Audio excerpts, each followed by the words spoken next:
Good morning, everyone, and welcome to Autodesk Virtual Academy, brought to you by KETIV Technologies. If it's your first time here, definitely welcome. AVA or Autodesk Virtual Academy, you'll hear me use those two terms intermittently, is our once-a-week learning resource all about Autodesk's product design and manufacturing collection, as well as Vault Professional. So if you have those tools, come back to learn every week, Thursday at 10 o'clock Pacific. I'm Nigel Ambayec, Customer Success Engineer here at KETIV Technologies. And today I'm actually hosting and presenting, so I'm really excited for today. We're going to be going over Inventor Shape Generator. And you might ask, what is Shape Generator, right? Inventor is a 3D parametric modeler. What do you mean about generating shapes? And what I mean is we're going to go over here into our next slide and take a look at that. But first, if you have any questions, please go ahead and ask them into the GoToWebinar chat panel at any time. And I'll make sure to answer them during the session or at the end if we have some time, which we should. So expect to be here. My presentation is somewhere between 30 and 35 minutes long, and Q&A right after that. So not too long today. Let's go ahead and get started. Here we go.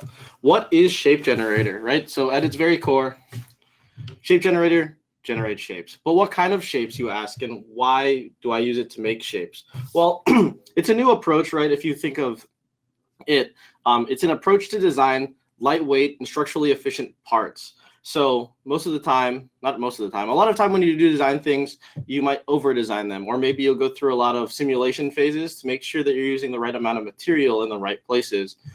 Maybe you want it to look aesthetically pleasing as well. And what you can do is you can use Shape Generator or, at its very core, generative design to come up with a shape per se that holds your design in the way that you want it to in regards to holding the loads and pressures, so on and so forth, as well as, utilizing the least amount of material possible. And with the addition of generative design in the manufacturing workspace over the last couple of years, this has become a lot easier to manufacture, right?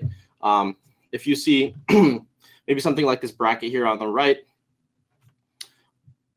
if we cut away those holes that aren't meshed right there, it's pretty easy to manufacture, right? You just, you take your CNC machine and you cut those pockets. When you've looked at some generative design for maybe furniture or something, you get these crazy lattice structures. Maybe you've seen some of the Under Armour shoes. Those also use some generative design, and then they 3D print the soles. It's a lot easier to make those with additive manufacturing as opposed to subtractive, right, as we used in the past with our CAM machines, so on and so forth. So it's a simulation that's built directly into Inventor. You pop your original design in there, right? And that's maybe this full bracket, right? No holes. The holes just for the mounting, but it's a complete solid bracket. Once you put that into Shape Generator, essentially what it's going to do is it's going to create a shape for you that takes away as much material as it possibly can based on the criteria you put, and gives you a nice shape to use later. And lastly, I just want to emphasize this too. The use of this tool isn't necessarily to create your final design, right? You want to use this earlier in your design phase to get an idea of what areas you don't necessarily need material in, and get you, started building your final design. It helps a lot doing it this way as opposed to maybe guessing where these loads aren't going to be, and designing that way, because then, you might break some in physical prototyping or, jumping into InCAD or simulation later, and running, bend tests on this thing and having it break. So I want to emphasize it, use it early in the design stage, because if you don't, it'll take you a lot longer. So let's go ahead and jump straight into it. I know it looks like there's a couple of questions coming in already. Just want to make sure. Oh, okay, cool. Only seeing the first page of the presentation. That is my bad. So let's go ahead and take a look at this. Apologies for that, everybody. So yeah, generating shapes, its approach to designing lightweight, structurally efficient parts. It's a simulation that's built directly into Inventor Professional. Or if you have the collection, right, you have Inventor Professional as well. It's in there, and then use it early in the design stage. So let's jump straight into Inventor. We're going to try something different today. I'll leave the camera on the whole time so you guys can see me working in Inventor. So let's go ahead and take a look. Awesome. So I've got Inventor Professional 2019 open. For Shape Generator specifically, it is something that released in 2018. So in the version 2018, not year 2018. So if you're on 2017 or older, you might want to move forward if you want to start leveraging these tools. So I'm in 2019. So I already have some examples open. Let me go ahead and share those with you. So let's go ahead and take a look at we'll take a look at the finished part. So I took a bracket and I used Shape Generator to generate this shape. I made some manipulations to the actual part, and I'm left with this. And this happens to be about 40% as heavy as this. And this is the original part that I had created. It's pretty simple here. Simple link connecting two things, and there's a pin here in the middle, having this thing go back and forth in such a way, right? If I load one side, it's going to go down, create some stresses in the member. So what I'm going to go ahead and do is show you how to get to Shape Generator, right? Not to be confused with Frame Generator in any way. So what you're going to be doing is you're going to be going over to the Environments tab. And as you can see in the Environments tab, there's a couple of environments for Inventor, being stress analysis, right? You've got Inventor Studio, so on and so forth. If you have some other third-party add-ins, they'll probably fall into this place as well. So we're actually going to go into stress analysis, which is a little weird thinking about it because we're generating shapes. We're not necessarily doing a simulation, but actually at its very core, you're performing a simulation. So we're going to go ahead and jump into stress analysis. This is not Nastran in CAD. That's a completely different area in Inventor, right? This is the simulation that comes with Inventor Professional. So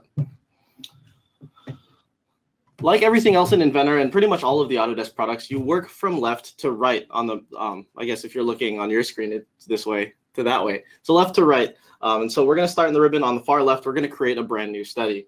And you do the same thing for, static stress analyses and modal analyses in Inventor as well. As you can see, once I have the new study up, I can go ahead and select Shape Generator. And that's what I'm going to do. It's this third guy down here. Once I select Shape Generator, there really are no other criteria I need to fill out. Those are really for the other kinds of simulations that are available. That's static, stress, and modal analyses, respectively. So I'm going to go ahead and hit OK. And it's going to fire a brand new Shape Generator study. My old one's still here. We can ignore that for now. And like I said, we're going to work from left to right. So the next thing we're going to look at is material.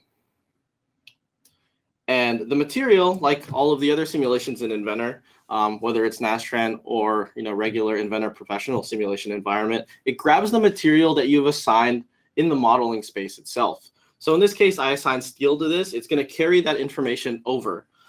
Say you open this file, it came from maybe a SolidWorks source or maybe a Pro-E source. A lot of those iProperties do carry over, right? So for material, you'll say something along the lines of SWX ANSI or maybe aluminum 6061.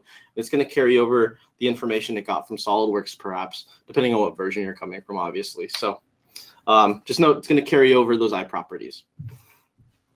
So I'm going to keep this as defined, and I'm going to have my safety factor based on the yield strength. I can have it based on the ultimate tensile strength. I really don't want that. If you've taken a materials class before, you understand that the curve goes like this, yield strength, and then ultimate tensile strength down that way. So let's go ahead and keep working. So I'm going to hit OK. It's going to assign it as steel. If you want to change it there, you can. You can play around with different kinds of material, right? Because different materials are going to have different kinds of densities. Getting rid of certain, obviously, they have different material properties. They're going to hold different stresses, so on and so forth. So it's going to actually change what your simulation is going to look like. So continuing that, we're going to add constraints, right? So this is much like a regular simulation, right? If you were to work in CAD or regular Inventor. So we're going to go ahead and add some constraints. So the idea is this center hole, right? We're going to pin this, right? So it has the ability to rotate. This top hole here in the top left, we're going to go ahead and fix that. So it's a fixed state. We're going to have this pin so it's able to rotate. And then this guy is where we're going to apply the force if you're looking at it in 1, 2, and 3, right? So fixed, pinned, and constraint. Or sorry, loaded. So we're going to go ahead and do that. I'm going to add a fixed constraint to this guy right here. We're going to add that to that whole face. If you hit OK, you can select more in the same, I guess, command box. If you hit apply, it's just going to apply it and close this box out completely. So if you wanted to add multiple fixed constraints, for example, you can either select multiple faces at once, or you can hit one face, hit OK. Maybe you want to look elsewhere. Maybe you need to rotate the model around a little bit. Click again, OK, so on and so forth. So I'm just going to apply and close this guy out. And like I said, I'm going to apply a pin constraint as well to this center guy right here. So as you can see, there's these glyphs, and they don't get bigger because that's how Inventor creates them. But as you can see, it gives you the ability to rotate, right? Pretty much the same exact button, the ribbon, right, is shown as a glyph here. Same thing with the fixed. So I'm going to go ahead and OK that. It's going to apply that pin constraint there. moving left to right. Let's continue. We're going to go ahead and look at force. So we're going to apply a force to this hole here in the downward direction, probably perpendicular, let's say, to this line right here, this edge. So let's go ahead and apply a force to this hole. And I've selected the faces. Let's go ahead and automatically it selects a direction in the negative y. That's just where it did. But if I want to change that, right, to another face or respective to another face, I can start selecting some of these other options. This will obviously flip-flop the direction, and then this will let me select the face relative to where the force is going. So I'm going to go ahead and rotate this guy down. I feel like I'm on a cooking show. All right, cool. So I'm going to select this face, and as you can see, the arrow changes now perpendicular to this edge right here. So I'm going to go ahead and change the direction. Obviously, we're not pulling this thing up. We're pulling it down. Doesn't really matter. But in this case example, we're going to go ahead and reverse the direction. So it is down. And faces, do we apply this properly? That guy. Okay, we're good. And obviously, we're going to need to select a magnitude. And this is where it gets a little interesting.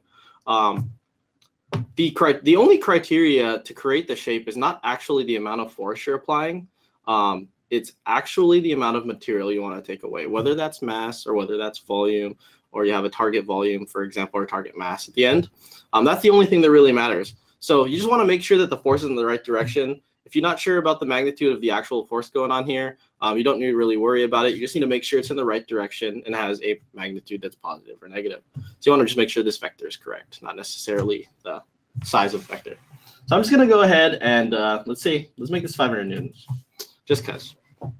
We're going to go ahead and hit OK, and it applied that force. So as you can see, this arrow denotes that that's there. I can always go ahead and jump into here and right-click any of these to either edit them, suppress them, change the visibility of these if I really wanted to as well, and I can delete them in here as well. So maybe you want to play around with a couple of different loading options, maybe a couple of different constraint options depending on what kind of shape you're building. So just a couple of options there, much like the rest of Inventor, right? Right-click menus give you everything. So we've applied the loads, right? We're only going to apply a force load. You can apply pressure, bearing, moments, and gravity, right, if you really wanted to. I don't really see a huge difference when I'm applying gravity to the entire model. Essentially, you just select what direction it goes in and applies it. So next, right, we're going to create that criteria to be able to select, hey, what areas do I want to keep in the shape and how much mass or maybe material do I want to have at the end? So let's go ahead and take a look at that. Let's go ahead and preserve a couple of regions here. So there's a few locations here that we want to preserve. Generally, it's going to be important things like mounting points, for example. So let me go ahead and just get this in frame here. The only things that really matter here in this design criteria is this connects in 3 places, right? It's going to be this top left, the center, and then the top right. And we're going to need to preserve those holes because, say, for example, bolts go through those. We need to maintain the shape and the size of those holes. We can't really, change those. So we're going to go ahead and preserve those regions. And there's 2 ways to preserve regions. The first way is to create a bounding box where it pretty much doesn't get rid of anything in that volume. And the second one is to create a cylinder. Boxes are useful for other things. For holes, generally, which is what you're preserving a lot of the time when you're creating these simulations, you're going to be using that bounding cylinder. So I'm going to go ahead and create some of these preserved regions. So I'm going to go ahead and just select that whole face, right, within the hole. I'm going to go ahead and select that guy out. As you can see, it created a green circle, right? And that's going to be my volume that I'm preserving. Well, right now it's showing that I'm preserving the hole. There's actually no material there, so it really is probably not a great idea. So you're going to want to go ahead and expand this, right? You're going to increase the size so that it encompasses area around this hole so that you're maintaining that material. Make sense? So let's go ahead and change this. And you can pull on any of these glyphs here to make that larger. So I'm just going to make it approximately the size of shape. As you can see there, I'm going to go ahead and apply. And there's more options too, right? If you want to go ahead and denote these by location and by, say, radius and length, you can do that as well. So what I'm going to do is I'm going to select another location. And I'm going to go ahead and select the second hole. Do the same thing. apply that. And obviously you can change the orientation of the cylinder if you want, right? If it's based on the Z-axis, which this one is, or the faces of the cylinder are as opposed to the cylindrical side. And then lastly, we're going to do this guy right here. And let's expand this a little bit so it encompasses the whole thing. And we're going to go ahead and OK that. So now if we go back to our home view, or if you double click the center mouse button, that's something I use all the time. It'll bring you back to that home view. You're going to see these 3 green cylinders. And what those mean is those are the areas it's going to preserve. Similarly, we've got some more information here in terms of the criteria. So let's go ahead and take a look at symmetry planes. And it is as it sounds like, right? So you want to create a plane where this creates a symmetrical shape on both sides. In this case, the best case scenario for this guy, probably not creating a symmetry plane straight down the middle in this direction, right? You probably don't want that. It actually probably won't create the part for you. We're going to want to create a symmetry plane somewhere on the midplane of the part here in this direction, right? We want it to be the same on the left side of the center line, the right side of the center line. So let's go ahead and create that symmetry plane. It's going to give us a couple of active planes already, as you can see, and it's going to guess which one we probably want to use. In this case, yeah, we're certainly going to want to be using this red highlighted plane, which is selected already. You can select multiple planes if you want multiple planes of symmetry, for example. Maybe you want your part to be symmetrical in all directions. Sure, why not? So I'm just going to go ahead and select this plane. You can move the box around. You can change the center of mass. You can place it at the center of mass, so on and so forth. I'm just going to go ahead and select OK. There's some other options as well. You can name it something else. I'm just going to hit OK. Generally, the name symmetry plane makes sense. All right, and let's go ahead and keep going. So we've applied loads. We've done some preserved regions. We've applied these symmetry planes. Next is the shape generator settings. And this is where we're going to actually add that criteria to decide, well, how much of this do I really want to keep?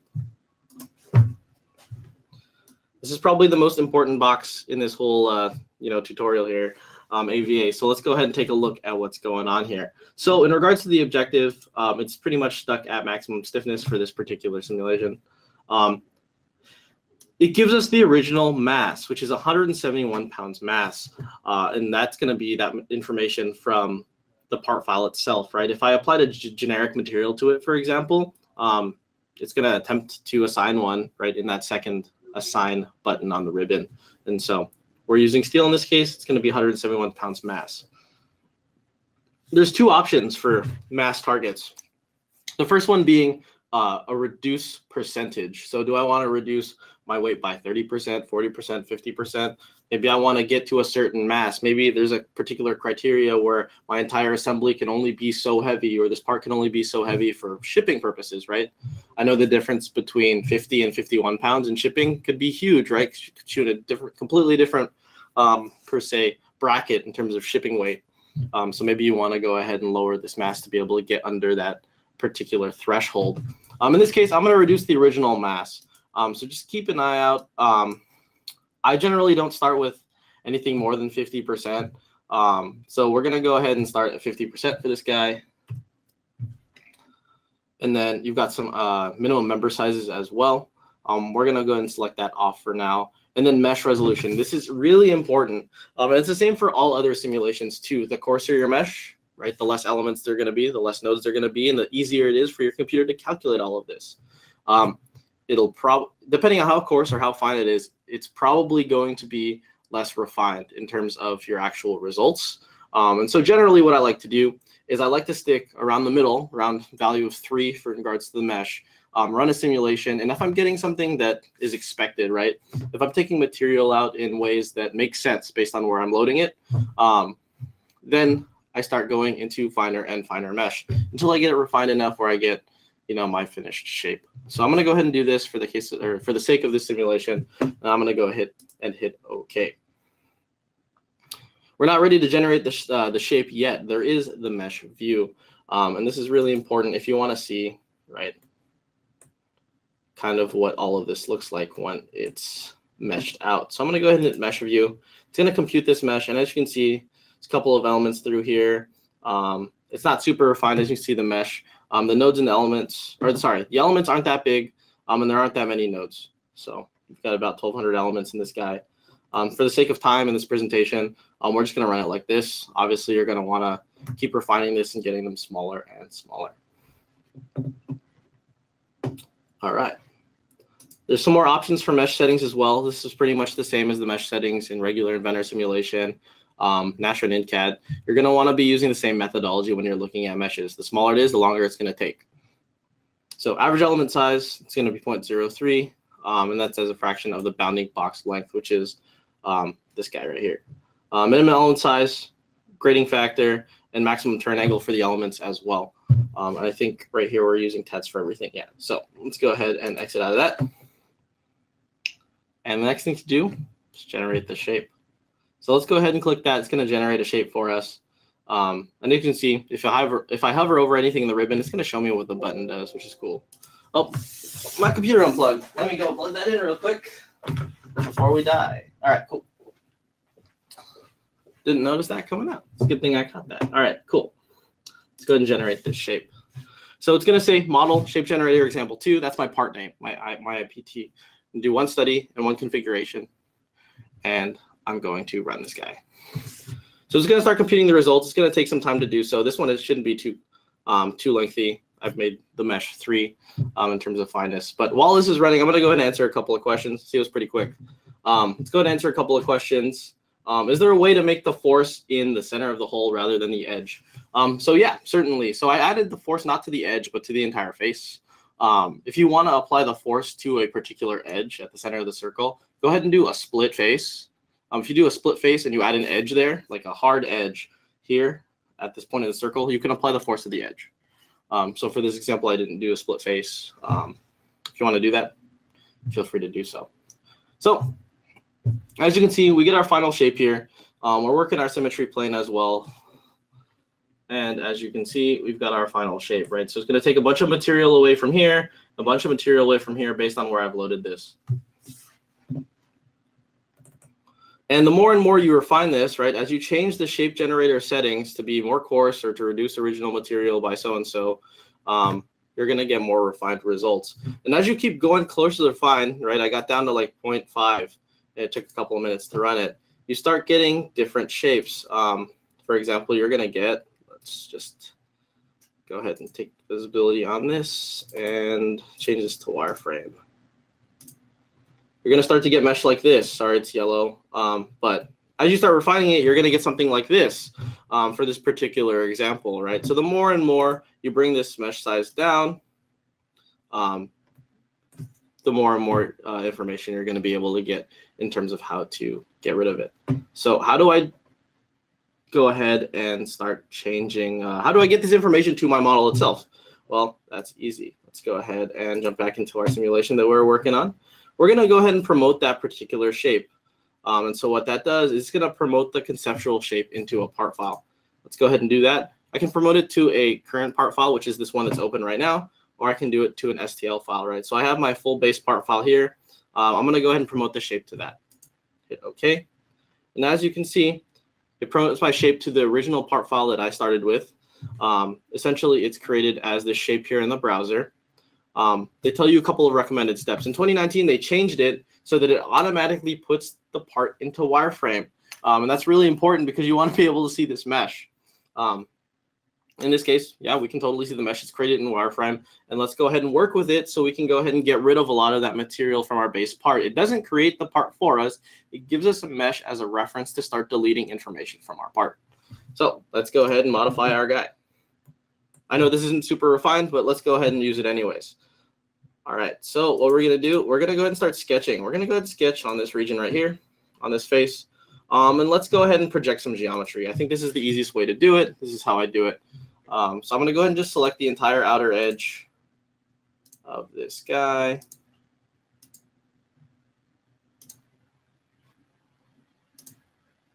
And then these circles as well. And then let's start using some of this stuff. So I'm going to create a circle. Maybe I want to start sketching to here. I'll sketch to, say, here. Here. I know you really can't see the sketch. I can because it's a little faint. But let's continue with all of this. So if I zoom in a little bit, I can select this, maybe go to here. I can select this.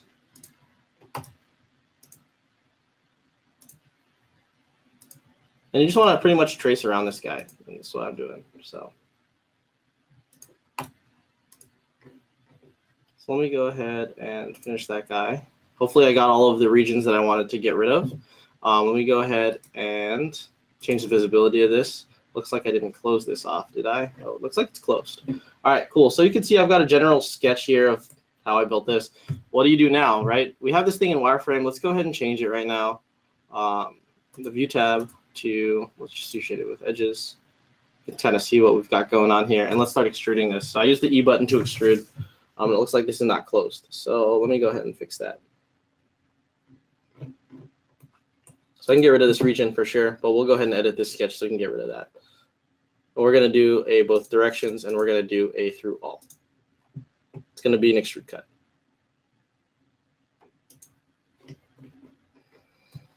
And then let's go ahead and edit the sketch so that we can get this part as well.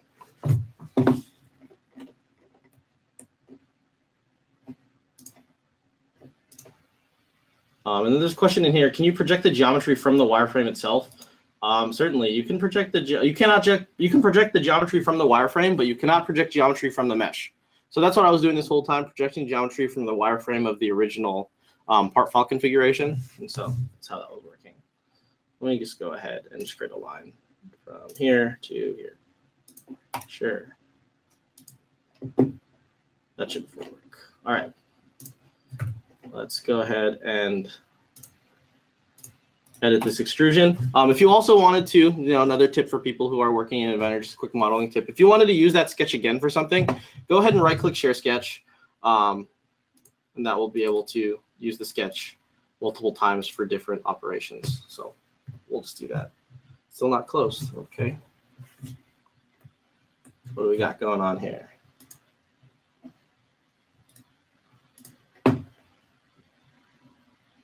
This should be okay. Well, we'll see what's going on. I'm just going to make a simpler box.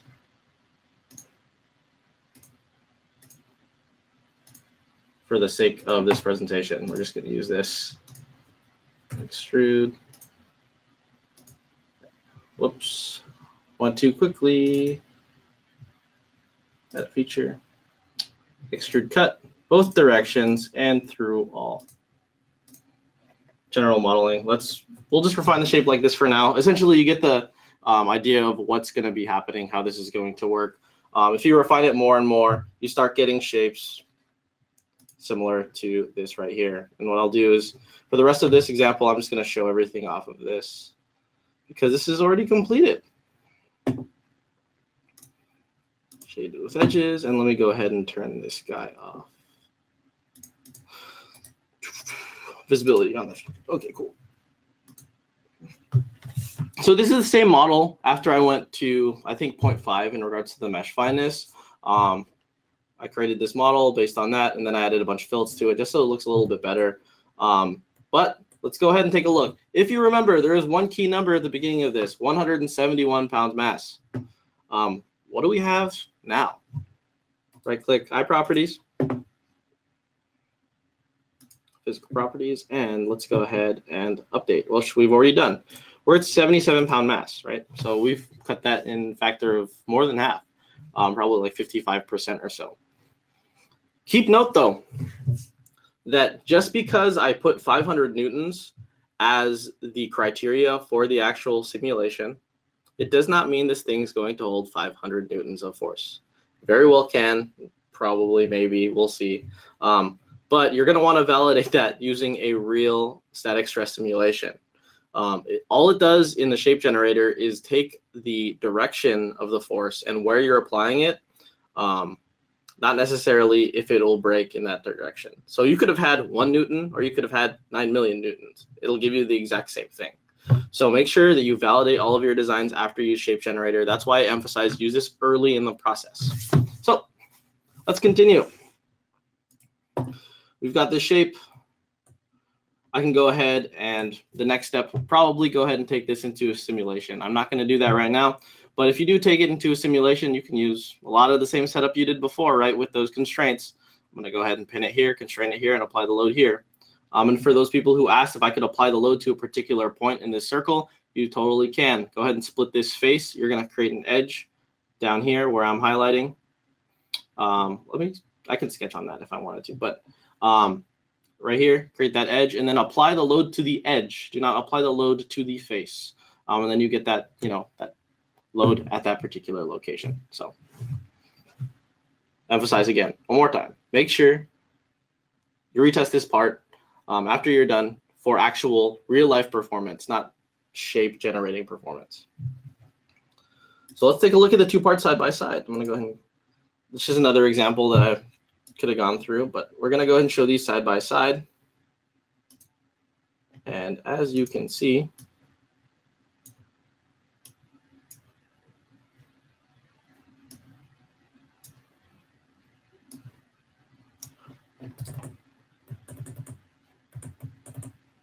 the parts are relatively the same. This one is, let's go ahead and go to home direction on both, right? If we bring this up, oh, sorry. If we bring the end of part up, here's the original, here's the finished product. Start using this with your own designs, right? So bring them in, see how much material you can get rid of. Especially with a lot of things that don't bear a lot of weight, you can use this for a lot of visual, added visuals in regards to your particular products. This particular linkage bracket here is a little bit boring, right? If it's not load bearing in your particular assembly, maybe you want to get it look super cool and futuristic. Maybe start using Shape Generator for stuff like this as well. So as you can see here, the important criteria, like I'm going to go ahead and go again, is we'll just go back in that sim. The important criteria is going to be how much mass you want to have at the end. So let's go ahead and jump back into that environment and just reiterate what we learned here. Left to right, work from left to right. The important things here are make sure you apply your constraints and loads the same way you would do any other simulation. You want to be able to preserve those regions you want to keep. Right? Obviously, there's some areas of note that you want to keep.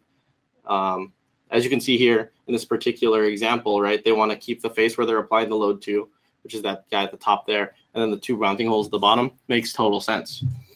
Create a similar symmetry plane if you need to. And then in the shape generator settings, create your mass targets. Don't get too crazy. If you did like 80% or something, you're probably going to get a shape. You'll get a shape. Probably won't get one that will probably hold the load. It's just trying to remove as much material as possible until it gets to that point. You'll probably get something a little broken if you go over 50, 60%. And last but not least, the mesh resolution, right? The coarser it is, the less taxing it is on your computer, the more coarse it is, or the more fine it is, the longer it will take, but the more refined your results will be, right? You get, let's see, let's go ahead and finish it. You're going to get this guy versus this guy. Let me change this all to wireframe.